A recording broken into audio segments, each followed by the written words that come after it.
السلام علیکم ورحمۃ اللہ وبرکاتہ۔ میرا نام ڈاکٹر شازیہ ہے اور میں لاہور پاکستان میں رہتی ہوں۔ قرآن کے حفظ کا سفر ایک ایسا خوبصورت سفر ہے جو ہر نئی آیت یاد کرنے پہ یہ امید دلاتا ہے کہ انشاءاللہ اللہ تعالی ہمیں ان لوگوں میں سے کر دے گا جنہیں کہا جائے گا جنت میں کہ تلاوت کرتا جا اور سیڑھی چڑھتا جا۔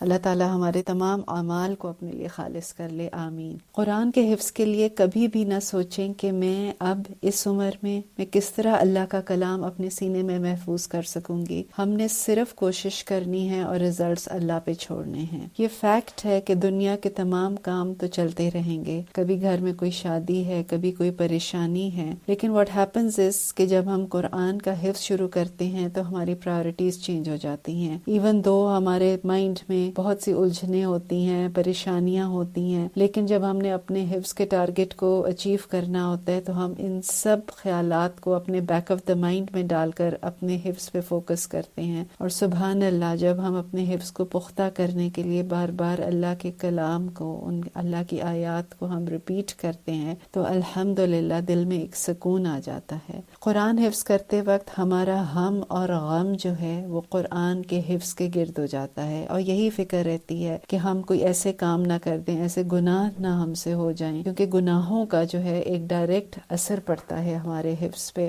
حفظ کرنے کے لیے جس ڈسپلن کی ضرورت ہوتی ہے وہ استاد کے بغیر اگر ناممکن نہیں تو بہت مشکل ہے۔ مجھے جس چیز نے بہت ہیلپ کیا وہ سسٹر ہما کی جو موٹیویشنل ٹاکس ہیں جو ہر کلاس کے سٹارٹ میں وہ دیتی تھیں، it really kept me going. مشکلات آتی ہیں، لائف کے کچھ ایسی سٹیجز ہوتی ہیں، پریشانیاں ہوتی ہیں، مسائل ہوتے ہیں کہ کبھی لیسن نہیں یاد ہو رہا اور بس لگتا ہے کہ بس اس ویک کے بعد اب میں کنٹینیو نہیں کر سکوں گی، لیکن الحمدللہ سسٹر ہما کا اور جی آئی اس کا خلوص ہے اور ان کی دعائیں ہیں الحمدللہ کہ ہم آج اس تکمیل پہ اکٹھے ہیں الحمدللہ۔ اس پروگرام کی ایک اور چیز جس نے مجھے بہت فائدہ دیا کہ وہ ویکلی جو ہمارا لیسن ہوتا ہے آیات کا، حفظ کا، اس کی جو تفسیر کے امپورٹنٹ پوائنٹس ہوتے ہیں وہ ہمارے ساتھ کلاس میں ڈسکس کیے جاتے تھے، تو نہ صرف معنی بلکہ جو ایکشن پوائنٹس ہیں وہ بھی ہمارے ذہن میں ایک امپیکٹ چھوڑتے ہیں جب ہم ان آیات کو پڑھتے ہیں، اور اسپیشلی جب ہم نمازوں میں ان آیات کو میں ریپیٹ کرتی تھی تو وہ چیزیں مائنڈ میں اس طرح کلک کرتی ہیں کئی دفعہ کہ سبحان اللہ ان کی انڈرسٹینڈنگ اور ان کی تلاوت کرنے کا لطف ہی کچھ اور ہو جاتا ہے۔ اللہ تعالیٰ سے دعا ہے کہ اللہ تعالیٰ سسٹر ہما کو اور تمام جی آئیز کو اجر عظیم عطا فرمائے اور ہم سب کو مرتے دم تک قرآن کے ساتھ جوڑ کے رکھے۔ الحمدللہ الذی بنعمتہ تتم الصالحات۔